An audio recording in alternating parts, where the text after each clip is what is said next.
He was a beloved international celebrity who made headlines in the 80s for his jet-setting playboy lifestyle. Sensing that his nation was being held back from its great potential, he left behind the comforts and glamour of his previous life to endure the slings and arrows of the political arena. As destiny would have it, in the mid-2010s, he made both headlines and history by defeating two powerful, corrupt political family dynasties with a populist campaign that galvanized his fellow citizens and catapulted him into the highest office in the nation. Despite, or perhaps because of his many accomplishments in office, the corrupt national security establishment did everything in its power to undermine him and ultimately remove him from office. Now that he seeks office once again, the national security state has pulled out all of the stops to stop him, including countless phony indictments related to mishandling of classified material, inciting riots, and more. Despite what my American listeners might think, I'm not talking here about President Donald Trump, but another larger-than-life populist leader, the great Imrankhan, former Prime Minister of the Islamic Republic of Pakistan and current leader of the PTI party. The embattled Khan joins us from his home in Lahore, Pakistan, where he's currently confined to house arrest. Mr. Prime Minister, greetings from Miami, Florida. It is an absolute honor to be speaking with you. My pleasure, Darren. Look forward. No, we have a lot of interesting material to cover. And of course, we want to hear about your condition and the persecution of you and your supporters in particular. And obviously more about the plot to remove you from power by the Pakistani deep state and maybe even elements of the US government. But before all of that, I'd like to take us back to the journey leading to July 26, 2018. The date you were elected prime minister. Now, as I alluded to, you defeated two entrenched political dynasties and families, Bhutto and Sharif, in your electoral victory. Can you please explain to the audience what it meant for someone not from these families or from the military to rule Pakistan? What was the agenda you ran on, and what are your proudest accomplishments in office? Well, Darren, I formed my movement for justice. That was my party 27 years ago. And reason I called it movement for justice is because, being a student of politics, political history, and especially my getting exposure as a teenager to England, where I went to study, and as well as I used to play professional sport. I found out that the only difference between prosperous countries and poor countries is rule of law. Countries that have a just system, where where the weak are protected from the strong by the constitution and the judiciary, and where the powerful are brought under the rule of law, they prosper. Those countries forge ahead of other countries, which despite all the resources remain poor because they do not have rule of law.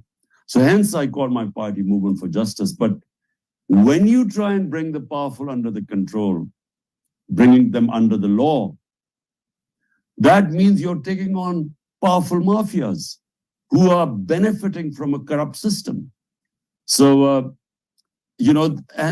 so when they are not going to give up control easily because they are beneficiaries, and they're from power, and power brings in money, and they're above law. They can break the law and get away with it. So this is not just the problem, Darren, with Pakistan. Basically, it is the problem with the entire developing world. The poor countries are poor because they cannot bring the powerful elites under the law. And so the elites of the poor countries siphon off, plunder the country, take their wealth and take them to offshore accounts and Western capitals. So basically, the poor countries are being plundered by their ruling elites because they're above law. So this was my struggle, and I was always going to come up against those powerful elites who did not want to be brought under the law. And that's what I am facing right now. Indeed, indeed. And unfortunately, I'd have to say it's not only an issue with developing countries. We certainly have our own issues with deep corruption in the United States as well, which maybe we could get into later.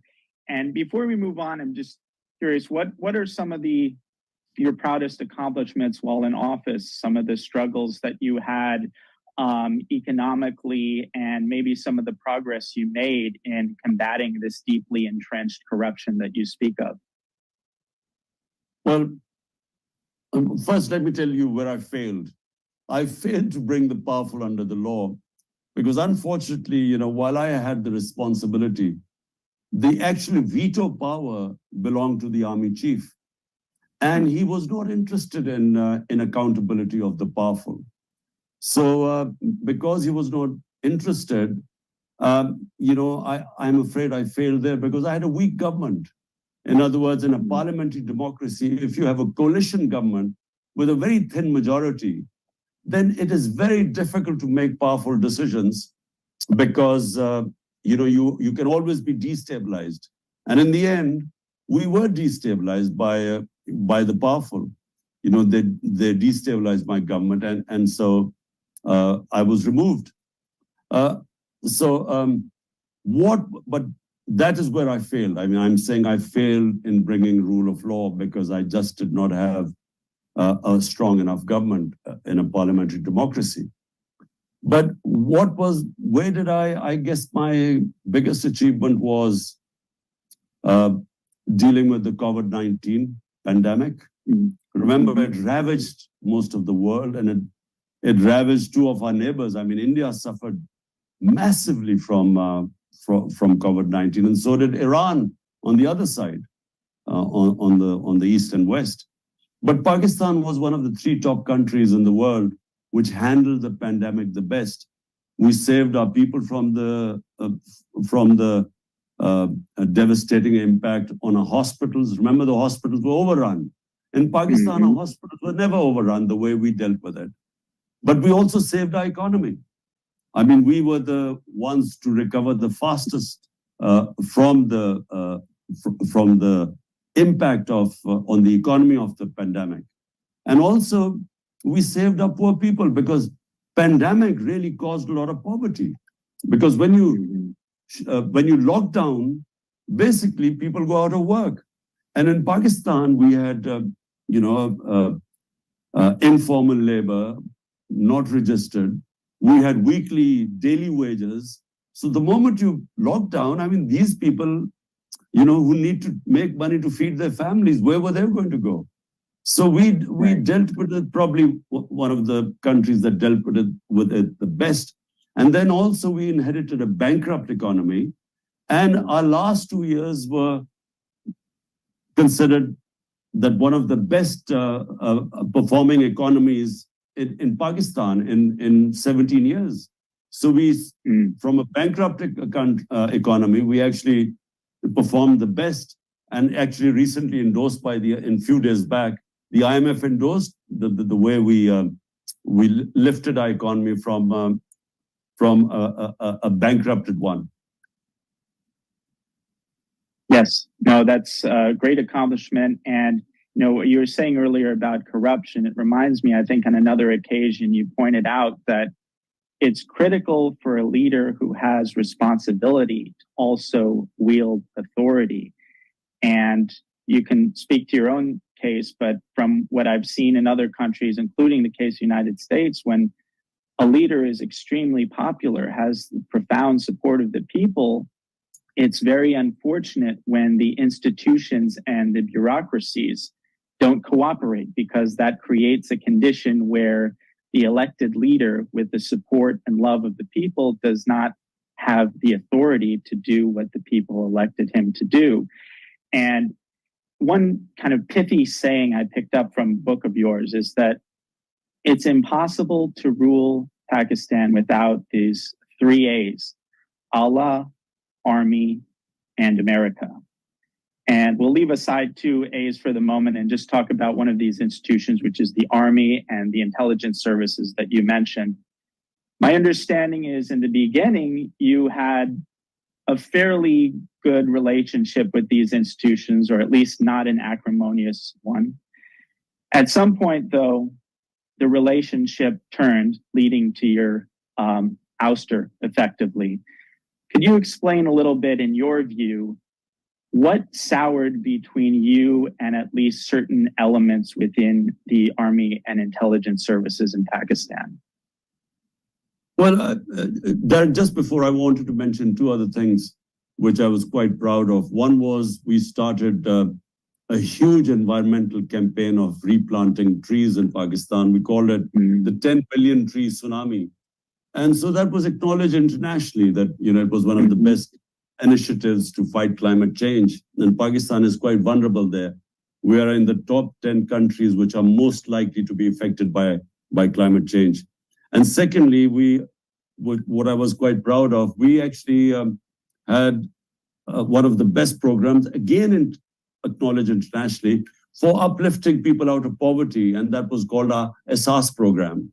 And that too was acknowledged by everyone, where we tried to give a cushion to the most vulnerable part of our population. And my idea was basically to move on to make Pakistan a welfare state, and we provided health insurance. Now, for every family in Pakistan, we provided them 1 million rupees so that they could go to any hospital to get treated. So this is for a country where you have large number of poor people or vulnerable people, which in case of Pakistan is almost 100 million, then this is the biggest gift, a blessing that you can give people health cover. Bearing in mind that we still, much richer countries than us did not come up with a program like our health insurance. Now coming down to the question you asked me. Look, in Pakistan, for 70 years, the army has basically been either directly ruling us through martial laws or indirectly, basically because they've been entrenched. And, to be fair, the army has been hugely popular in Pakistan because, we started off as independence in 47, but 1948 was our first conflict with India. And India being 7 times the size of Pakistan, there became we grew up with insecurity that will we survive as a nation?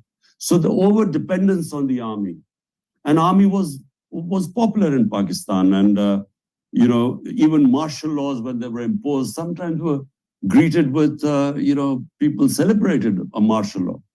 But gradually over a period of time, and specifically in the last 20 years, the realization came in this country, and as your thought process evolves through your past experiences, the idea that, yes, martial law, we used to welcome them, but it was like dealing with cancer with disprin. Because for a while it seemed good, but after a while, the country would always go on the wrong track. Because basically, martial law is not the answer to a problem. The answer to our problem is genuine democracy, is rule of law. Countries that prosper always prosper because they have rule of law, genuine democracy, a government that represents people and is accountable to the people, and above all, human rights. A government that protects the rights, fundamental rights of its people, in fact, liberates them. It liberates the potential of a people. So therefore, this is the realization that came in, especially in the last 20 years. Our media got free. We had one of the freest medias, vibrant media. And then in 2007, what was called the lawyers' movement, our judiciary became basically, started asserting its independence. So before that, the judiciary was considered a part of the executive. So the separation of power, the check and balance on the executives began to, for the first time you started experiencing. But right now, all that has been rolled back. So the reason is that the status quo, people who have been above law, they are the ones who are now asserting themselves and want, are fighting. So right now there's a conflict between two systems. Do we go back to the old system where a small clique, what we call elite capture, they are basically in control of the resources and they're above law? Or do we want to now move, which is the movement which is, I'm leading it right now, and I have to say that never have so many people now supported a party, the agenda of rule of law and genuine freedom, which is what genuine democracy is. So we are now on a crossroads in our country. So this is where we are right now, and this is where you see me in my current position with 180 cases, charges against me, and the chance that could be sent to jail anytime. Yes, and we'll definitely talk more about those conditions. So is there anything from your point of view that you did in particular that soured the relationship with these institutions, or are you suggesting it's more of a kind of systemic thing? Or can you think about, certain policies that you suggested or internal disputes that might account for pretty seemingly dramatic souring of the relationship between you and at least certain officials in the Army and intelligence services? Well, Darren, when you speak about the army basically means one man, the army chief. And he is powerful. And so a lot depends on him, his personality, his vision. So if, once over the years, the position of the army chief has accumulated a lot of power. And if somehow he decides that he, for some reason, did not like me as the prime minister, then he has a lot of levers to make sure that I can, ensure that I can be removed. And that's what happened. Now, I tried my best to work with him, knowing that, for Pakistan's economic well-being, because we were, as I said earlier, we were in an economic mess. Country was basically bankrupt. We had the biggest current account deficit in our history, which means external deficit. So therefore, you needed all the resources in the countries to fight this challenge. And so for a while it worked because, the most organized institution is the army. And so I worked with the army chief pretty well. But I always had this problem, whereas I wanted the powerful mafias, political mafias under the rule of law. And he didn't. For him, corruption was no big deal. And he was constantly in touch with them. And in the end, he scuttled all moves to bring them under the law. But more importantly, at some point, he decided that I had to be removed. Now, he is the best person to answer that.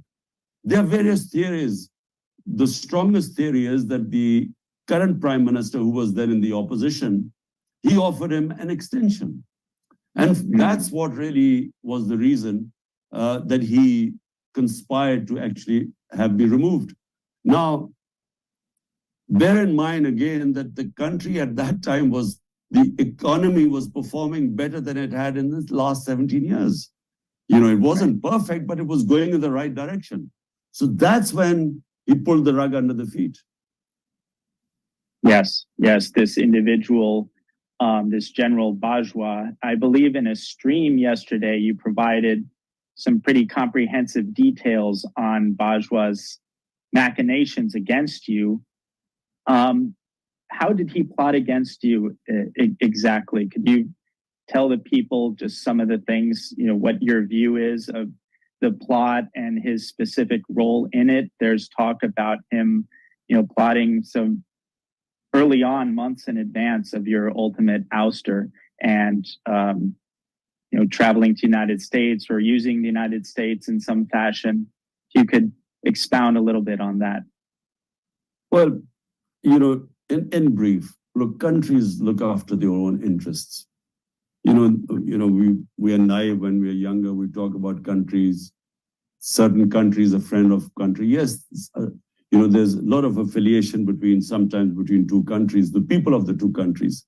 But eventually, countries make decisions on what is their interest. So, in a nutshell, what General Bajwa did by hiring this this lobbyist, in the United States, and me not knowing that he had hired him. I mean, it's only afterwards, after my government was removed, that we discovered that he had been formally hired by Pakistan to lobby for Pakistan. And he basically, the whole idea was to convince the Americans that I was anti-American. So I was against their interest. So that's what happened. And, they apparently thought that the reason I went to Russia was because I had decided, not because it was all the stakeholders, the Foreign Office, everyone was on board to take a decision that we should improve our relationship with Russia. For various reasons, we had a pipeline, north-south pipeline, which the Russian company were most qualified to make in Pakistan. Then we wanted try to get a concession on importing oil from Russia, as India did. And then we needed 2 million tons of wheat from Russians. So that's how the trip was planned. But that's not how it was presented to the US. It was because in the communique, which this American official did with our ambassador in Washington, was that I had chosen by myself to go to the US, which was patently wrong. So clearly there was a plan to discredit me, and this plan started a few months back, since this official was hired, 6 months back at least. And he had also had an agreement with the current prime minister that he would probably get an extension. So now, I mean, some of the ministers sitting in the government are openly saying that General Bajwa had decided to get rid of me even earlier than that, even earlier than 6 months. And so that's what happened. Yes, no, that's very interesting. And, there are even rumors, maybe you can address this, that Bajwa himself was encouraging this very visit to Russia that you speak about, that's become the subject of such controversy. Is that accurate? Well, when the plans formed to go to Russia were being made, not only did I consult all retired foreign secretaries, I had a meeting with all of them. And all of them said for the future of Pakistan, because of the things I've said, oil, pipeline, wheat, we needed to improve our relationship with them. So it was all the foreign secretaries, the Foreign Office was on board. And then the military needed some hardware from Russia. So that was another reason. But, just before leaving, when I was supposed to leave for Russia, the evening before, there was some movement, in Russian troops in, I think, Donbass or something like that. And I called up the army chief, General Bajwa, in the morning before leaving. I said, should I go? Because, there's tensions seem to have increased. The invasion took place when I was actually there the next day. So he said, oh, we've made consultation with my other colleagues, and I think you should go. So that's how I went. Right. And by the way, just, my own view on this, I think a lot of people think this, it's not a criminal thing to visit Russia. That's what leaders do, is they visit other countries and they make agreements and mutual benefit. And, correct me if I'm wrong, but a simple visit for the various agreements that was scheduled before this invasion even took place, that's not necessarily a sign that you're supporting the invasion. Well, Darren, when you have state visits, they are planned months ahead, because there's a lot of preliminary work that needs to be done before actually the head of state visits another country. Right. So clearly it wasn't a spontaneous move, which is what it appeared from the conversation between our ambassador and the American official. Right. And it appeared that I had taken this decision on my own. And secondly, the timing was bad. I wasn't supposed to know that, hours before my meeting with President Putin, Russia would invade Ukraine. How was I supposed to know? It was bad timing. And I guess, once a war starts and people take sides, then there is then there was a feeling that, how could Pakistan Prime Minister be there at the time? But, as I said, it wasn't planned. I mean, I wasn't supposed to know what, the timing of the war. Right. Putin didn't text you beforehand telling you that there's going to be an invasion the next day, I'm assuming. Had he asked my advice, I can tell you, Darren, I'm someone who does not believe in wars solving problems. I'm not one of those who believes. I mean, I have always advised, there were other heads of states in the Middle East who I met. And I tried my best to sort of reduce tensions between our neighbors and, friendly states. Turkey had problems with some Middle Eastern states. So I tried my best. And I'm a firm believer that, you can start a conflict, but you do not have control how long it takes. And I'm a student of history. So we have seen my country getting into conflicts, even internal conflicts, when we've used military solutions with our own people. It's always been a disaster. You go to solve one problem, you create a host of other problems when you use military. So, here's someone who always has been against military solutions.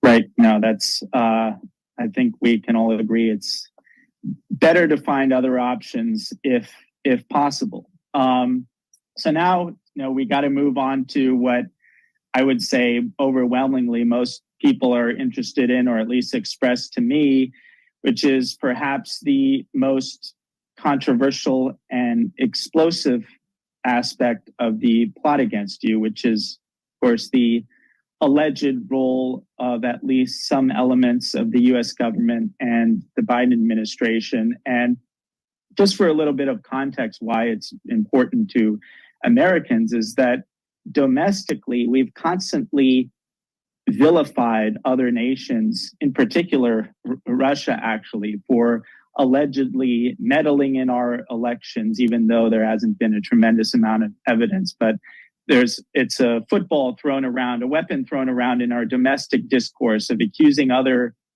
countries of meddling in our elections.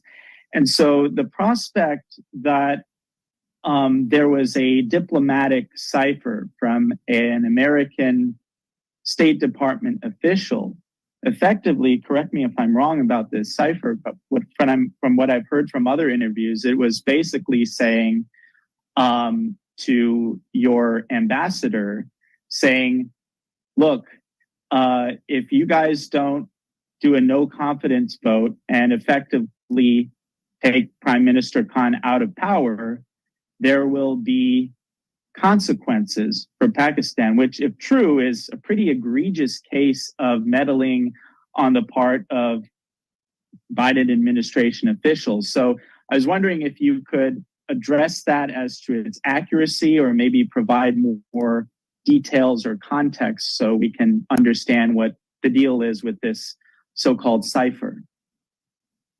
Look, Darren, let me first say something that, look, US is Pakistan's biggest trading partner. Pakistan exports more to the US than any other country. And secondly, one of the most powerful expatriate Pakistan communities are the Pakistani American community. They are one of the most powerful, influential communities of Pakistanis living abroad. So Pakistan should always have good relationship with the United States. And let me say, I had excellent relationship with the Trump administration. Why, for some reason, I did not have much contact with the Biden administration, when Joe Biden came to power. And so what is the lead up to what is the whole cipher controversy? My feeling is that the US was made to realize once the army chief had decided that I had to go, and when he hired this lobbyist under my government and me not knowing that he had hired this lobbyist. So I think they made the Biden administration feel that Imran Khan was anti-American. Now, I think that is the reason why the cipher originated from Washington. This conversation, an official conversation between the Undersecretary of State and Pakistani Ambassador Asad Majid. And so when I received the cipher, I have to say I was, shocked. Right. I mean, you not get, a prime minister does not get a communique from his ambassador saying that the official from this other country is telling the ambassador that unless they get rid of the prime minister, there would be consequences of Pakistan. So, I mean, who would not be shocked? Right. I mean, but then when I wondered that how could he be, the ambassador couldn't get rid of me. So, the Foreign Office can't get rid of the prime minister. So who was this meant for? And it was clear it was meant for General Bajwa. The cipher was meant for him. That, it was, I should be gotten rid of in a vote of no confidence. And the next day, the vote of no confidence was tabled in the National Assembly. Right. And, literally the next day, right? Exactly the next day. And within weeks, the government was gone. That's amazing. So just for people listening, just to make sure that the point drives home, there is a cipher, a letter from U.S. diplomatic officials saying, have a vote of no confidence to get rid of Prime Minister Khan, basically overthrow the government, or there will be consequences. And literally the next day is when this vote was proposed. Cipher means, just for the audience, cipher is a secret codified message given by the ambassador to the Foreign Office. So it is a conversation, official conversation, which is recorded. And then that conversation is sent through this coded message, which is called a cipher. It is to the Foreign Office, and of course, it reaches the Prime Minister. So the WikiLeaks, what was WikiLeaks? It was this communication became exposed. And that's what the leak was about, the conversation between the US ambassadors and what they were sending to the State Department.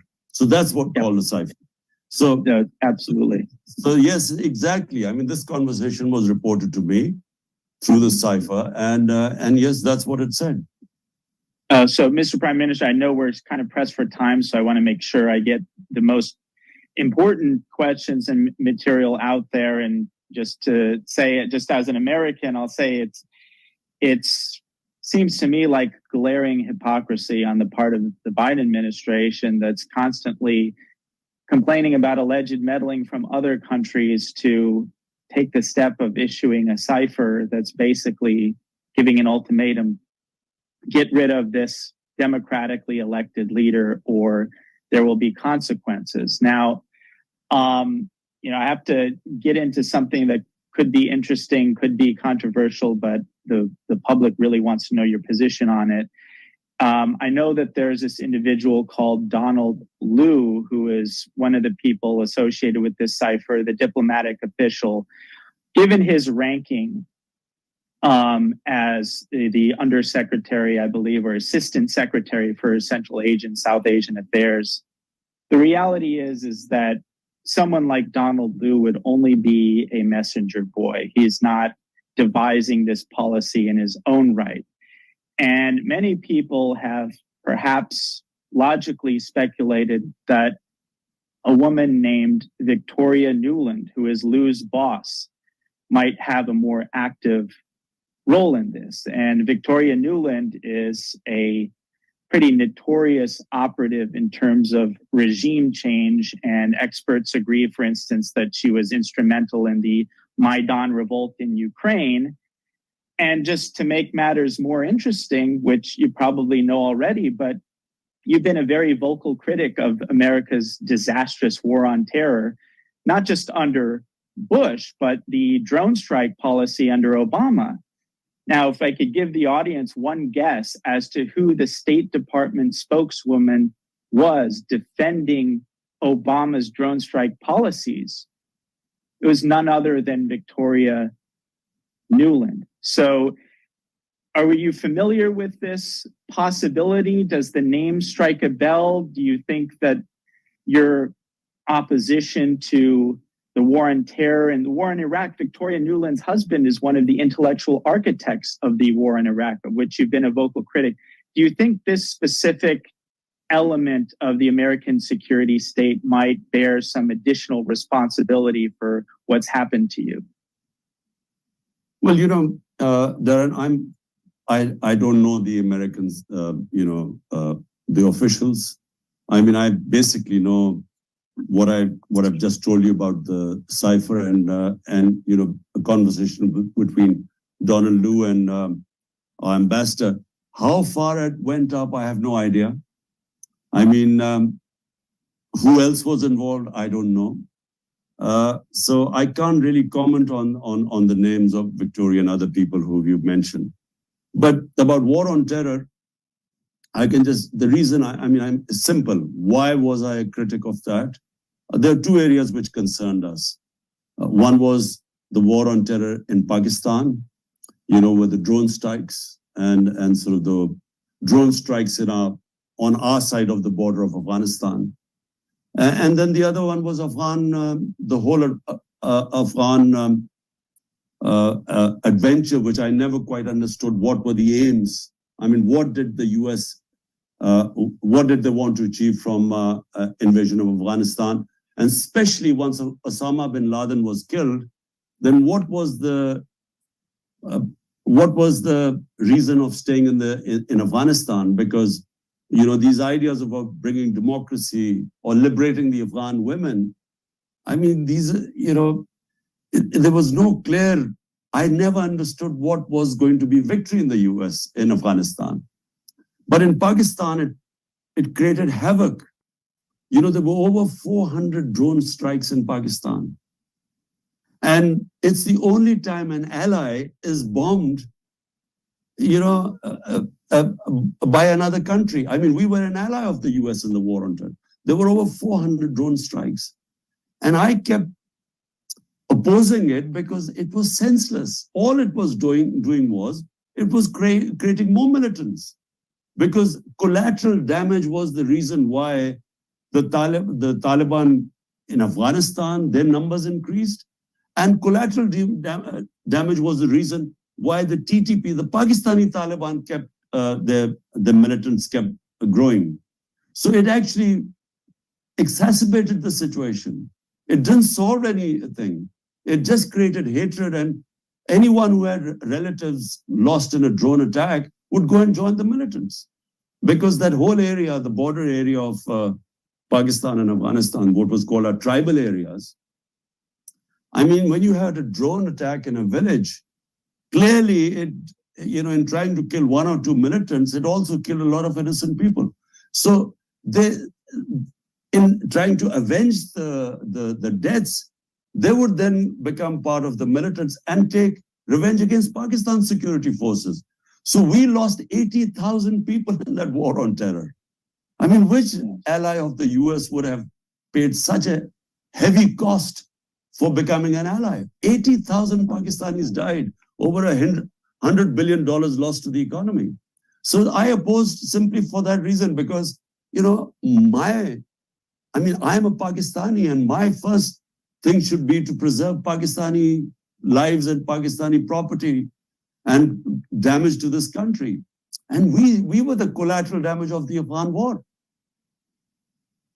Right. No, I think it's a tragedy not only for Pakistan, there's also a tragedy because it wasn't even in America's interest. And I think most American people realize that now in the aftermath of just what a disaster and costly disaster in terms of money and lives the Afghanistan war was, and hope Americans learn from this. And I think they have. I know you're pressed for time. I know your folks are saying you got to go. So before, I'd just like to say, first of all, I'd like to thank the great a founding member of the PTI, Mr. Jahangir and Ramshah Afridi, for making this discussion possible.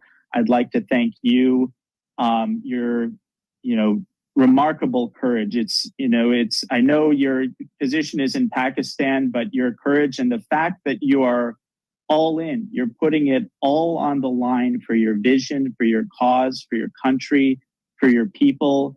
And that's inspiring to everybody that sees it. And I know that you have a lot of love and support from America and from Americans, despite whatever may have happened with a certain segment of corrupt and really criminal elements of the American national security community. So I know you have to go. So I'd just like to thank you and say it's been an honor, and we're praying for you in America and hope everything resolves well for you and for your country.